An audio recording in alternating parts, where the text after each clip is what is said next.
Hello বন্ধুরা, আমি মৌসুমি। আমার একটা নতুন ব্লগে তোমাদের সবাইকে অনেক ওয়েলকাম। আজকে বাড়িটা দেখে বুঝতেই পারছো, হ্যাঁ আজকে চলে এসেছি মার বাড়িতে। এটা হচ্ছে আগের এক সপ্তাহ আগের সানডের একটা ব্লগ। তো বাড়িতে এসেছি, ওই আস্তে আস্তে 2-2:30 বেজে গেছে। তো এসে দেখছি তো ভাই আর ভাইয়ের বউরা গেছিলো সব মানে কিছু কেনাকাটি করতে। তো কী কেনাকাটি করতে, এই যে এই গাছগুলো। তো প্রচুর গাছ কিনে নিয়ে এসছে। তো এনে ও সাজিয়ে, তো মা বললো গাছ কিনতে গেছিলো। তাও আমি বললাম কোথায় গেছিলো গাছ কিনতে, তো মা বললো জানি না। তারপরে এসে দেখছি সারা ঘর মানে ওদের ঘরের, ভাইয়ের ছোট ভাইয়ের ঘরে, তারপরে পুরো বারান্দায় গাছ দিয়ে আর কি সাজিয়েছে। তো যাই হোক, দেখতে বেশ ভালোই লাগছিল। তো যাই হোক, তারপরে চলে আসলাম নিচে। তো সবাই এখন খাওয়া দাওয়া করব, মানে ওরা খেয়ে নিয়েছে, ভাই আর ভাইয়ের বউ আর ছোটো ভাই, এবার আমরা সবাই খাবো। তো মা এখানে রান্না করেছে মাংস, টক ডাল, ঠিক আছে, আর কি ভাজা করেছিল ভুলে গেছি।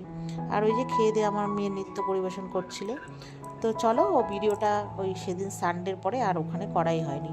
আর এটা হচ্ছে মানে নেক্সট দিন, মানে সোমবারের ব্লগ আর কি।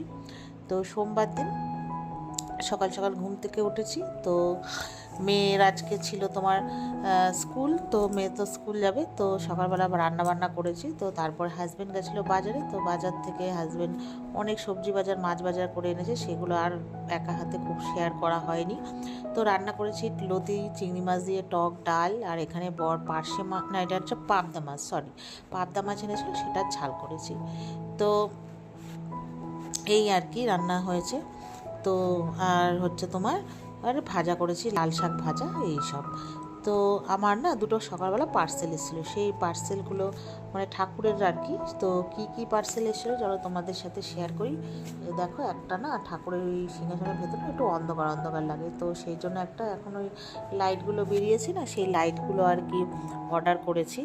তো এটা না লাল রঙের এসছে। তো লাইটটা না আমি রিটার্ন করে দিয়েছি, রিটার্ন করে আবার মানে রিটার্ন বলতে এক্সচেঞ্জ করে আবার একটা এসেছিলো, তো সেটাকেও আমি আবার ফেরত দিয়ে দিয়েছি। আমার ঠিক ভালো লাগছিল না, মনে হচ্ছিলো পুরোনো পুরোনো। আর এই লাইটটা না এই যে এইটা যে তোমাদের সাথে শেয়ার করছি, এটা মনে হচ্ছে কোনো প্রবলেম হয়েছে। প্রথমে লাইটটা জ্বললো, তারপরে যখন লাইটের যে আলোটা মানে চার্জ শেষ হয়ে গেছে, তো চার্জারে বসিয়েছিলাম 1-1.5 ঘন্টা পর দেখছি চার্জ হচ্ছে না। তো সেই জন্য রিটার্ন করতে হয়েছে আর কি। তো এই যে বরকে বললাম এটা একটু সিংহাসনের ভেতরে লাগিয়ে দাও, দেখতে ভালো লাগবে।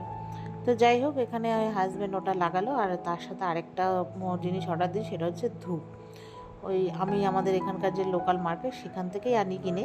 তো এবার আর একটু যেতে পারিনি, তো সেই জন্য শেষ হয়ে গেছিলো বলে তোমার মিশোর থেকে অর্ডার করেছি। তো তারপরে আর সারাদিন ব্লগ করিনি খাওয়া দাওয়ার পরে। তো আমার তো শরীরটা কয়েকদিন ধরে খুবই জ্বর, শরীরটা খারাপ। তো সেই জন্য আর সেরমভাবে মানে ভিডিওই করা হচ্ছে না। তো এটা একদম সন্ধেবেলা, মানে সন্ধে বলতে এখন বাজে ওই রাত্রি 8টা। তো মেয়ের আজকে নাচের স্কুলের রবীন্দ্র নৃত্য ছিল, আজকে এক্সাম। তো যেহেতু বরের আজকে ছুটি ছিল, তো বরই নিয়ে গেছিলো, নিয়ে এসছে। তো মেয়েকে ওই আমাদের মারবাড়ি ওখানে একজন আছে, ওর কাছ থেকে চুল বেঁধে দিয়েছে, ফুল ফুল ও নিয়ে এসেছিলো। আর আজকে জানো তো রবীন্দ্র জয়ন্তী ছিল, তো সেই উপলক্ষে রবীন্দ্র নৃত্যটাই ছিল। সরি, বারটা মনে আজকে আমি ভুল বলেছি, তোমরা একটু মেনশন করে নিও কী বার। মানে রবীন্দ্র নৃত্যের দিন, রবীন্দ্র জয়ন্তীর দিন রবীন্দ্র নৃত্য ছিল আর কি।